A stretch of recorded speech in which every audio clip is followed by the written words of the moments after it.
আসসালামু আলাইকুম। আমি নূপুর। আমার বাবাকে হত্যা করা হয়েছে নৃশংসভাবে। আমার বাবা ছিল একজন অনেস্ট পারসন। মাগুরা জেলায় তার যথেষ্ট পরিচিতি ছিল। সে চাইলে রাজনীতিতে একটা পদ নিতে পারতো, কিন্তু সেটা কখনোই চাই নাই। সে শুধু তার গ্রামের লোকজনকে নিয়ে শান্তিপূর্ণভাবে বাঁচতে চেয়েছে। গত শুক্রবার 24 তারিখে আমার বাবাকে একটা গ্রামেও একটা সালিশ, জমি জমার একটা সালিশে আমার বাবা একজন মান্যগণ্য ব্যক্তি, যেহেতু তার সব থেকে বড় পরিচয় সে একজন সমাজসেবক, তো সেখানে সে উপস্থিত ছিল। সালিশটা মিউচুয়াল হয়ে গেছে। শেষ পর্যায়ে একদম প্রকাশ্য দিবালোকে শশা মানুষের সামনে আমার বাবাকে হাতুড়ি দিয়ে পিটিয়ে হত্যা করা হয়েছে। খুনিরা এতটাই ভয়ঙ্কর ছিল যে লোকজন ঠেকাইতে যাওয়ার সাহস পায় নাই। তারা এতটাই ভয়ঙ্কর এবং তাদের কাছে এত ভয়ঙ্কর অস্ত্রপাতি ছিল। আমার বাবাকে বুকে, পিঠে, মুখে, চোখে, মাথায় ইচ্ছা মতো হাতুড়ি দিয়ে পিটিয়ে হত্যা করা হয়েছে। সে ঘটনাস্থলে এসে জায়গায় মৃত্যুবরণ করে।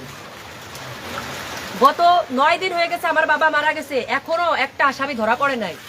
আমাদের একটাই প্রশ্ন যে কেন প্রকাশ্য দিবালোকে আমার বাবাকে হত্যা করা হয়েছে এখানে শশা মানুষের সামনে।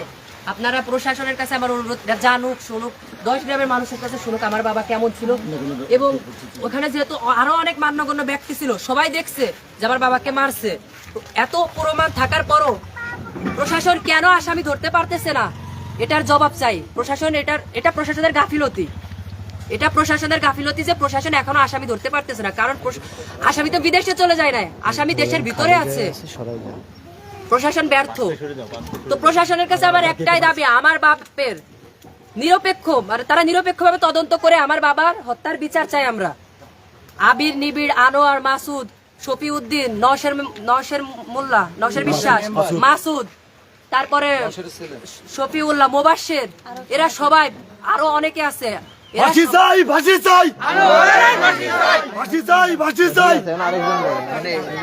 আমি বলি তো আমার প্রশাসনের কাছে আমার একটাই দাবি, এরা নিরপেক্ষভাবে তদন্ত করুক, এখানে আসুক, তদন্ত করে আমার বাপের হত্যা যে নির্মমভাবে হত্যা করছে এর সুস্থ বিচার দিক।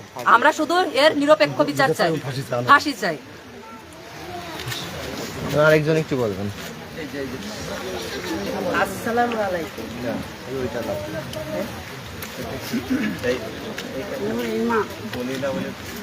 আসসালামু আলাইকুম। আমার স্বামী মোহাম্মদ বাদশাহ মোল্লা, সে হাসি খুশিতে এখানে এসে সালিশ করছে। আমাকে জায়গা জমু না, পরের জায়গা সুস্থ ন্যায় বিচার করছে, সুস্থ ন্যায় সালিশ করছে। সালিশির ভিতরই তারে এরমের আনোয়ার, নিবিড়, আবির, নিবিড়, এইবার সালফাল বাইকের নওশের থেকে ষড়যন্ত্র মিটিং ছাড়াং করে আসিয়ে তো আমার স্বামীকে হত্যা করতেছে, মাথাইতে পাও বন্ধু। আমার স্বামীকে কোনো জায়গা বাড়ির কোনো আতুরির বাড়ি কোনো বাদ নেই। আমার স্বামীকে এইরকম হত্যা করলো, আমার বুকে কারিয়ে নিল। আজকে আনোয়ারের বউ কেন কিসের জন্য মিথ্যা সাক্ষীগুলো, মিথ্যা কথাগুলো স্টক করে মারছে, রিং পড়াই মারছে। আনোয়ারের বউকে রিং পড়াই দেশে যে তাই এই কথা বলে। ঠিক আছে, একটু বলতে দেন।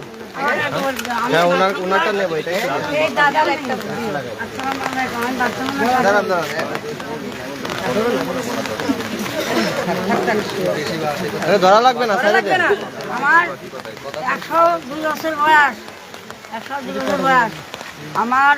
বাচ্চা আইন নাটক কেউ নেই, আইন নাটক আইনগত চলতেছে। কেন আমার কথা বলেন না? আইনগত চলতেছে। আইন যদি কোথাও যদি একটা বিচার হয়, গ্রাম বিচার দেয়, গ্রাম বিচার সালিশ সুস্থভাবে গ্রামের মাতবরা সালিশ করে দেয়। আর তার সালিশ করার মাধ্যমে তার মারাকে আমরা ন্যায় বিচার চাই। অপরাধীকে চিহ্নিত করে আমরা ন্যায় বিচার চাই। আচ্ছা, ছবি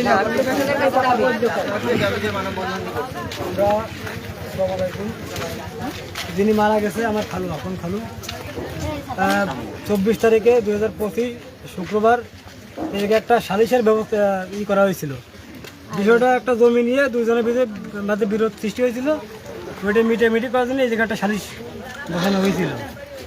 ওইখানে আনোয়াররা ছেলে পেলে আমার ভাই ব্রাদার ওরা পরিকল্পিতভাবে আমার খালুকে মারার জন্য আগেই প্রস্তুতি বসেছিল। শালি যখন শেষ, যখন মিটামিটি মুহূর্তে হাত ধরাধরি, তখন আনোয়াররা ও তো সালপাল মাসুদ, ওই যে নাদিম, তারপরে যে আপনার মামুন, এরা সবাই মিলে আতঙ্কিতভাবে আমার খালুর উপর হত্যা করে ঝাঁপিয়ে পড়ে তাকে হত্যা করেছে। খালু জায়গায় এখন কি চাচ্ছেন?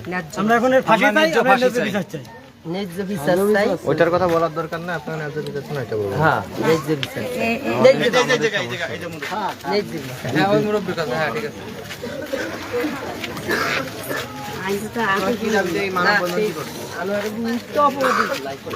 আগামী গত শুক্রবার 24/10/2025 আনোয়ারের একটা জমি জমা নিয়ে সামাজিক কাজে সেইটা মিটিং মীমাংসার জন্য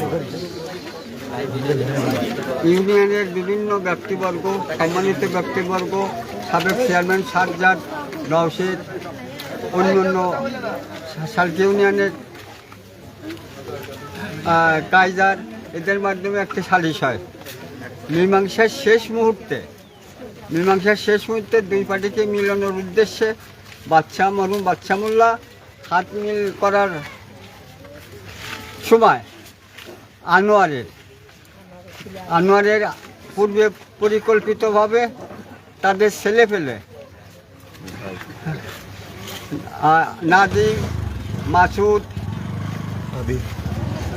নিবিড়, নীরব, হাবিব, এরা থেকে হঠাৎ হাতুড়ি সব গাছ থেকে হাতুড়ি বের করে হঠাৎ করে অতর্কিতভাবে এই হত্যাকাণ্ড চালায়।